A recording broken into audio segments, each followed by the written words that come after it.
Laughter started before she even finished her sentence.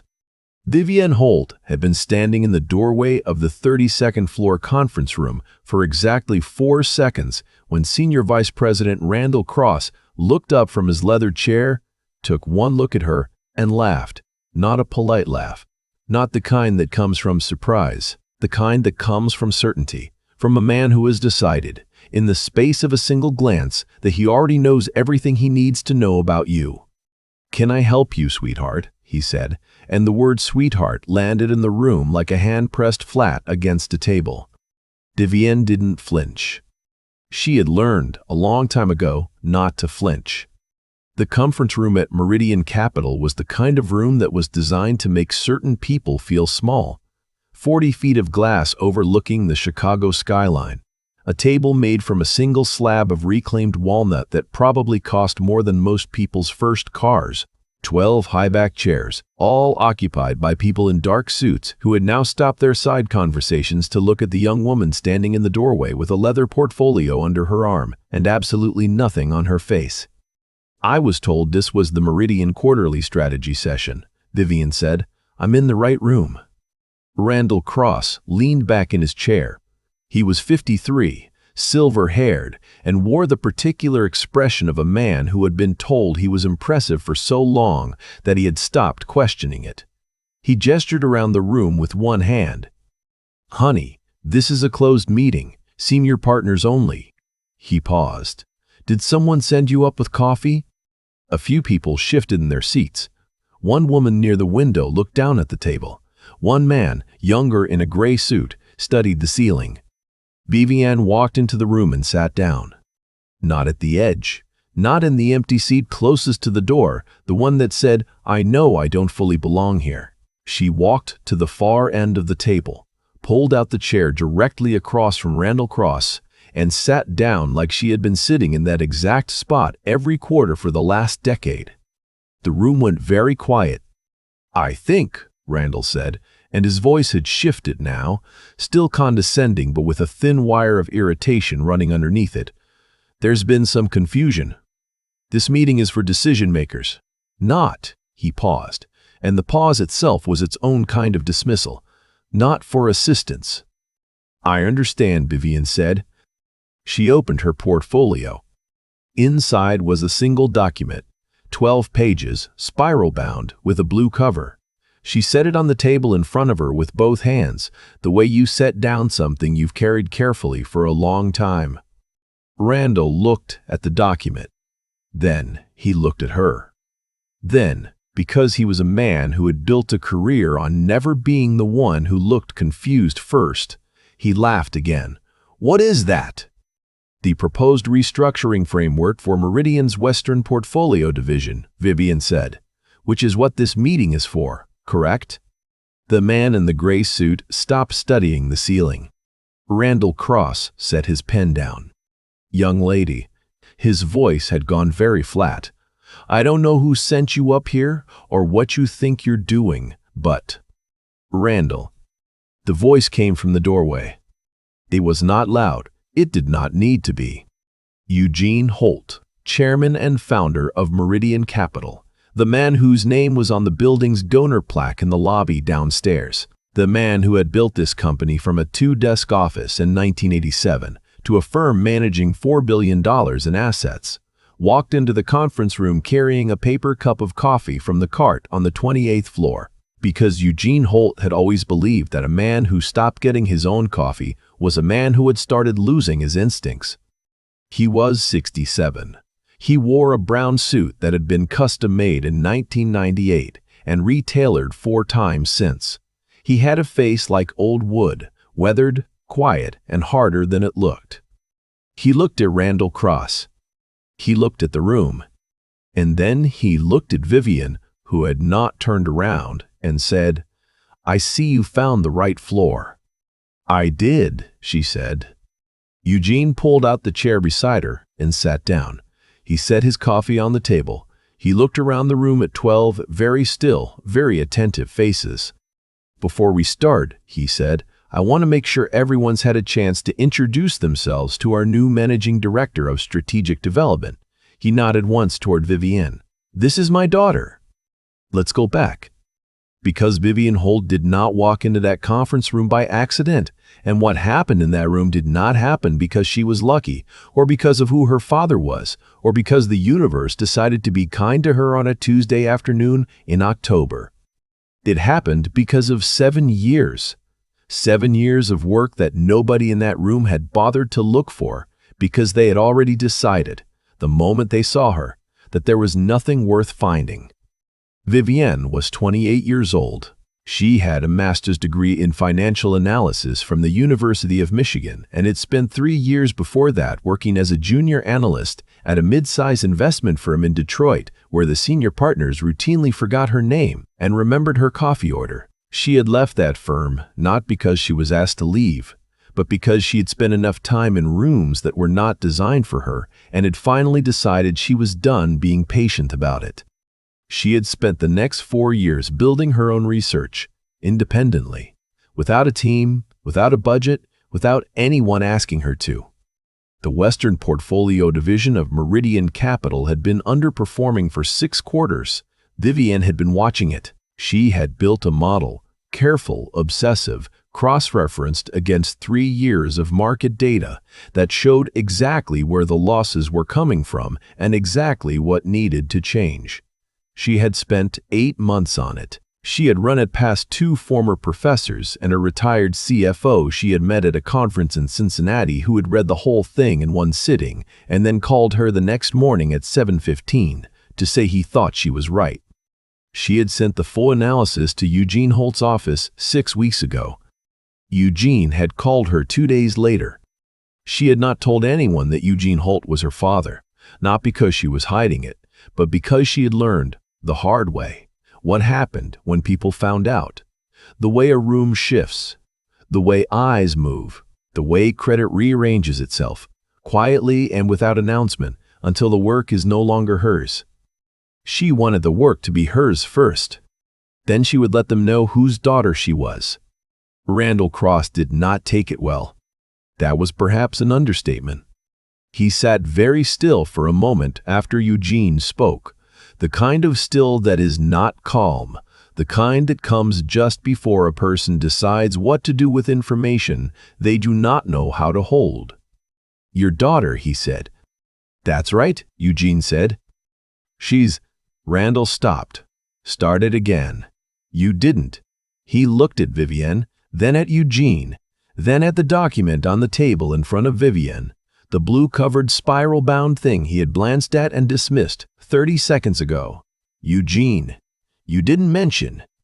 "I mentioned it in the memo I sent Thursday," Eugene said pleasantly, "the one about today's agenda." Someone near the window made a very small sound.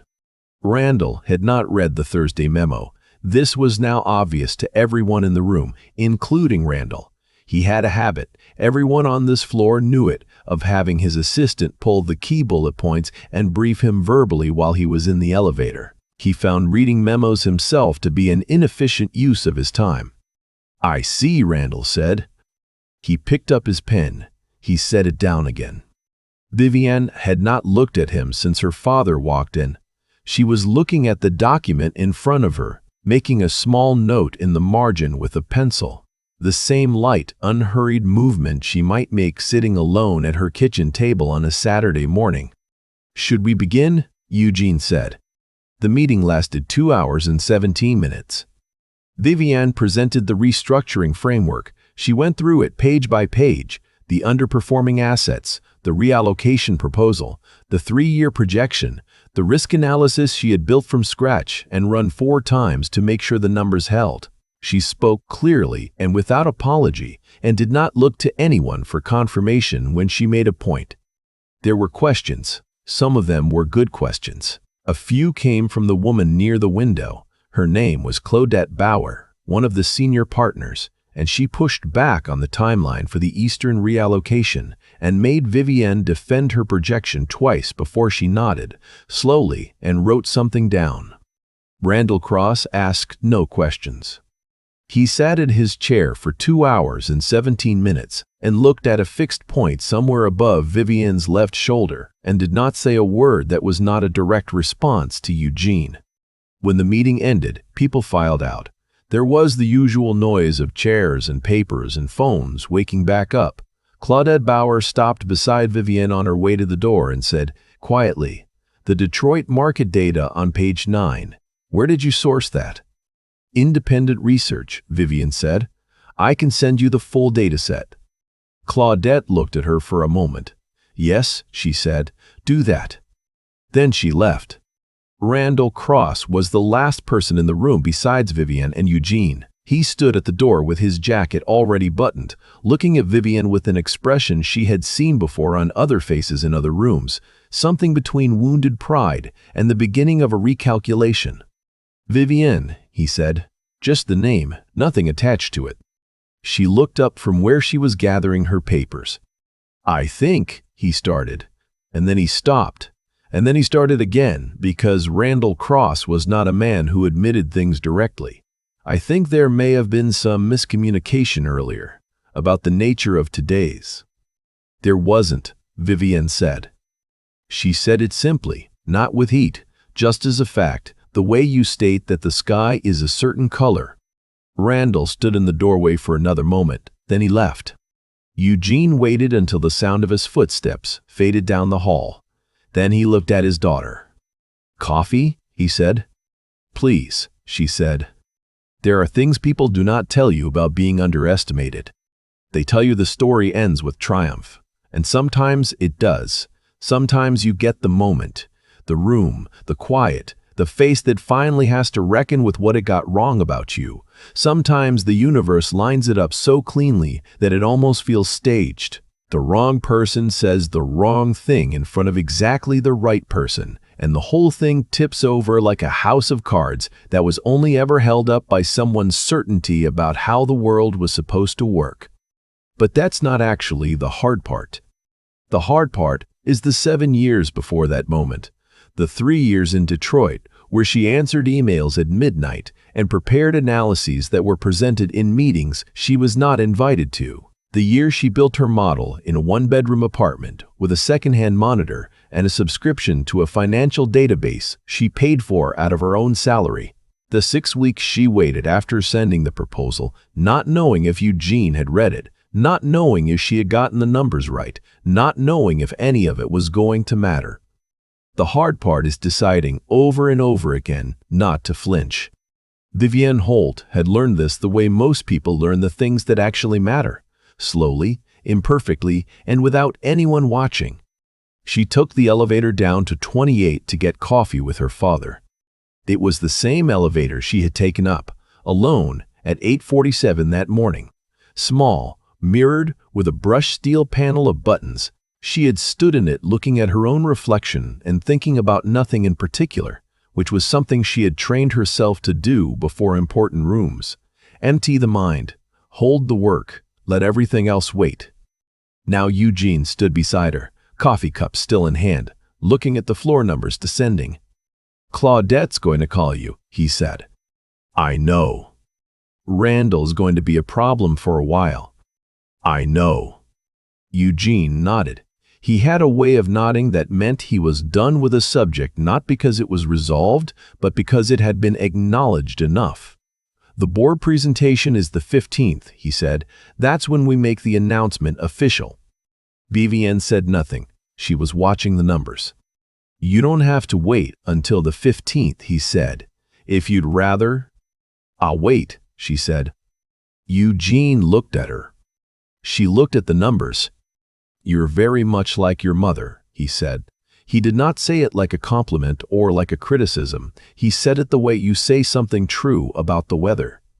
"I know," she said. The elevator opened on 28. They walked out together into the small, warm hallway where the coffee cart lived, manned by a man named David, who had been there for 11 years and who knew Eugene's order by heart and had learned Vivienne's in a single visit. "The usual?" David said, already reaching for the cups. "Please," Eugene said. Vivienne set her portfolio down on the counter and stretched her fingers, one hand and then the other, the way she always did after a long hold. David set a cup in front of her, black, no sugar, The same thing she'd been drinking since she was 22 and had decided that if she was going to be in rooms full of people who took up all the air, she needed to be very awake. She picked it up. Out the window behind David's cart, the Chicago skyline ran all the way to the lake. Flat gray water, a pale October sky. Somewhere down on the street, 32 floors below, someone was probably standing at a crosswalk, thinking about lunch or a dentist appointment or what they were going to say to a person they were afraid of. The ordinary weight of an ordinary Tuesday. Vivienne drank her coffee. In 19 days, she would stand in front of Meridian Capital's board of directors and be introduced as the new managing director of strategic development. Randall Cross would be in the room. So would Claudette Bauer, who would have spent those 19 days reading every page of the dataset Vivienne sent her, and would have 3 new questions ready. So would 11 other people, some of whom had been in that conference room this morning and some of whom had not. There would be a moment. She already knew it, the way you can feel a particular kind of weather before it arrives, when the room would be very quiet and very still, and she would have to simply stand in it and let it be what it was. She was not afraid of that moment. She had been preparing for it for 7 years. She finished her coffee. She picked up her portfolio. And she took the elevator back up. I keep thinking about the moment Vivienne set that document on the table. Both hands, unhurried, like she had all the time in the world. She didn't argue with Randall Cross. She didn't explain herself. She didn't ask anyone in that room to believe her. She just sat down in the chair she had earned and let the work speak for what she already knew it was. That's the part that stays with me. Because what happened in that conference room on the 32nd floor wasn't luck. It wasn't timing. It wasn't even about her father walking through the door. What happened was the result of 7 years of choices that nobody saw. Choices made alone in a 1-bedroom apartment at a second-hand desk on nights when there was no one around to notice whether she kept going or stopped. And that's the thing about cause and effect that we don't talk about enough. Every room you're eventually allowed to sit in was built, brick, by everything you did in the rooms where no one was watching. Randall Cross looked at Vivienne and saw someone who didn't belong. What he was actually looking at was the end result of 7 years of someone who decided over and over again that the work mattered more than being seen doing it. That's integrity, not the word on a poster, the actual thing, doing the right work, the hard work, the careful work, when there is no reward for it yet and no guarantee there ever will be. But integrity alone doesn't build a 12-page restructuring framework that makes a senior partner stop and ask where you sourced the data. That took something else. It took the kind of intelligence that isn't just raw ability. It's disciplined, applied, patient intelligence. The kind that runs its numbers 4 times, not because someone told it to, but because it knows the difference between thinking you're right and being able to prove it. Vivienne spent 8 months on that model. She ran it past a retired CFO at 7:15 in the morning because she wanted to be challenged, not reassured. Most people want reassurance. She wanted the truth. And then there's the third thing, the one that's hardest to hold on to when a room full of people is laughing at you, the stubbornness to keep going anyway. Not with anger, not with something to prove, just with the quiet, unshakable decision that the outcome you're working toward is worth more than the discomfort of being underestimated on the way there. Vivienne didn't flinch when Randall laughed. She didn't flinch when he called her sweetheart, when he implied she was there for the coffee, when the whole room shifted and no one said a word in her defense. She had made a decision, a long time before that Tuesday morning, about who she was when the room was against her. Most of us make that decision too late, or not at all. I think about the 7 years. I think about the second-hand monitor and the database subscription she paid for herself, and the morning she sent that proposal off without knowing if anyone would read it. I think about the kind of person who does that work without an audience, without a safety net, without anyone telling them it's going to be worth it. That's who gets to walk into the room and sit down. Not because of who their father is, because of who they decided to become before anyone was looking.